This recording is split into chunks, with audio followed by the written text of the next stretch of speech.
Okay, picture this. An empire so incredibly powerful that even the mighty British military hesitates to mess with it. But then, poof. Fast forward just 10 years, and it's completely vanished. Welcome to today's Explainer, where we're going to track this staggering historical arc. We're looking at two deeply intertwined forces in the 18th and 19th centuries. On one side, the mighty Sikh Empire, and on the other, the deeply revered Guru Ansh, the living descendants of the Sikh gurus. It's an absolute roller coaster of a story, full of rapid ascents, profound spiritual authority, shady political maneuvering, and yeah, a truly tragic collapse. Let's dive in. All right, here's the crazy part. In 1839, the Sikh Empire was this modern, formidable titan. It was literally one of the most powerful states in all of Asia. Yet, exactly 10 years later, wiped off the map, completely gone. I mean, you have to ask yourself, right? How does an empire that strong just evaporate in a single decade? Well, to understand that shocking 10-year collapse, we actually need to rewind and see how this powerhouse was built in the first place. So let's get right into part one, the rise of the Sikh Empire. Now, before there was a unified empire, Punjab was essentially a patchwork of what were called Misls. These were sovereign, independent states within the Sikh confederacy.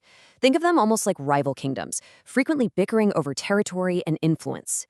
It was a very fractured landscape, and it took a uniquely visionary leader, Maharaja Ranjit Singh, to completely redraw this map. And redraw it he did. Ranjit Singh took this loose confederation and hammered it into a unified powerhouse. How?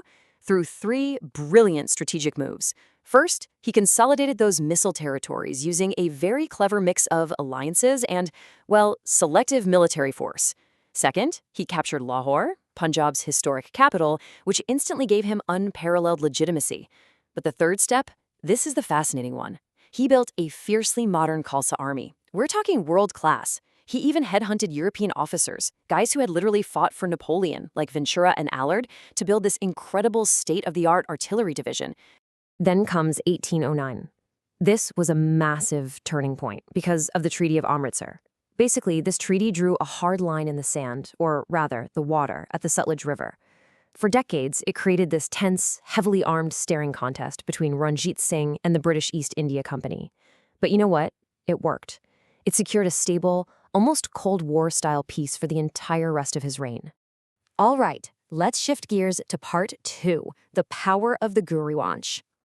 So while Ranjit Singh was busy building all this incredible military might, there was a parallel power structure coexisting right alongside him, the Guru Ansh.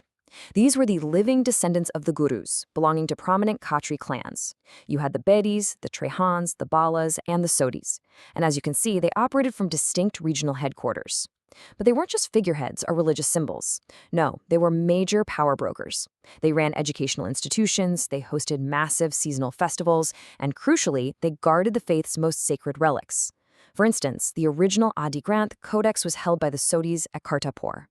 Just to give you a sense of how deeply this veneration ran, look at this quote from the Chaupa Sang Rahitnama, written way back in the 1770s. It clearly instructs Sikhs to accept the descendants of the Gurus. And to the everyday Punjabi peasantry, this wasn't just a suggestion. These living descendants were actively sought out for blessings and advice. They were revered almost identically to the Gurus themselves. And if you want to understand their power, just think about the sheer scale of this statistic. Over 40%, nearly half of the entire empire's religious charity revenue, the Dharmarth, was issued directly to the Bedi and Sodhi descendants. They were essentially functioning as a state-funded aristocracy. The state heavily patronized them with vast estates called jagirs, immense wealth, and some of these guys even held direct positions in the administration or actually rode out into battle with the military.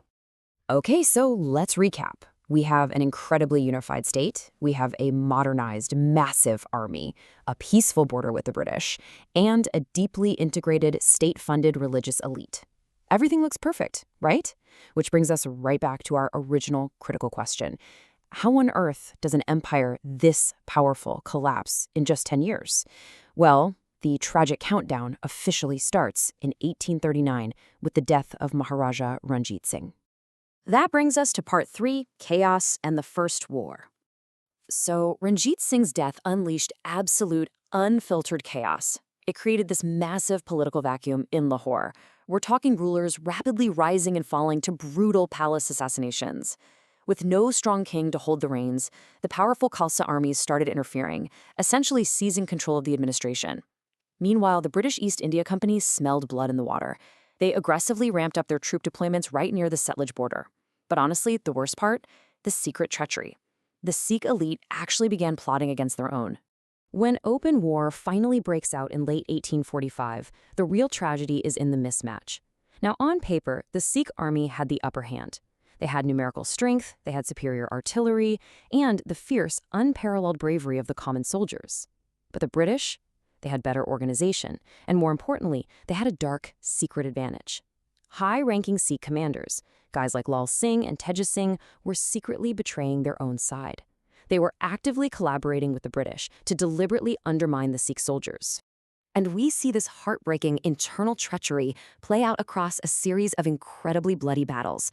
At Mudki and Firoza Shah, the Sikh forces fought so fiercely they practically destroyed the British army. At Batawal, they successfully crippled British supply lines. They were winning. But then comes the climax at the Battle of Sabran. The Sikh soldiers displayed just unbelievable courage, but their treacherous commander Teja Singh intentionally broke the defensive lines. He literally abandoned his own troops, forcing a devastating, humiliating surrender. Which leads us to part 4, the Second War and annexation. Look, the peace that followed the First War was a total facade. Under the 1846 Treaty of Lahore, a British resident was placed in power, effectively ruling over the young Maharaja Ranjit Singh. Just 2 years later, all that bubbling resentment explodes into an outright rebellion at Multan. And the British Governor-General, he sees this as the perfect excuse for a final, ruthless campaign. The Sikh resistance was fierce, especially at the incredibly bloody Battle of Chillianwala. But ultimately, the British artillery proved overwhelming at the final Battle of Gujran. And that brings us to the end of the map. March 1849. Punjab is formally annexed by the British East India Company. The young 10-year-old Maharaja Ranjit Singh is deposed, tragically separated from his mother, and eventually exiled to England. And in this highly symbolic, almost cinematic act of conquest, the legendary Kohinoor diamond is seized for the British crown. Just like that, the independent Sikh state was officially erased. Finally, part 5, the fall and its legacy. But the fallout wasn't just political. Decades later, during the colonial period, it sparked a massive cultural clash within the community itself. The Singh Sabha movement effectively split into an ideological civil war. On one side, you had the traditionalists in the Amritsar Singh Sabha. These were folks backed by prominent descendants like Khem Singh Brady, who fiercely defended the old ways and the traditional veneration of the Guru Ansh. But opposing them was the Lahore Singh Sabha, known as the Sikh-Khalsā. These were the reformists. Led by figures like Dit Singh, they pushed hard for absolute equality, and they heavily opposed the idea of giving any special guru-like status to living descendants. And in the end, it was this reformist faction that ultimately prevailed among the Sikh populace. Because of this shift, the Guru Anshi lost the immense state-backed power and the sheer wealth they had commanded back in the Ranjit Singh era. Yet, it's important to note that while their political authority diminished, these lineages do endure today. They remain deeply respected, not as rulers anymore, but as the quiet, devoted custodians of the faith's absolute rarest and most sacred historical relics. Which brings us to our final thought for today's explainer. When you look at the sheer military power of the Khalsa army and the immense wealth of the state at its peak, you really have to ask, could the Sikh Empire have survived the British East India Company if it hadn't been betrayed by its own commanders from within? Between the treacherous elites at Sobraon and the ideological fractures that followed, the tragedy of Punjab stands as a profound, timeless lesson in how divided houses fall. Thank you so much for joining me on this journey through the arc of the Sikh Empire. Keep questioning, keep learning, and I'll catch you in the next explainer.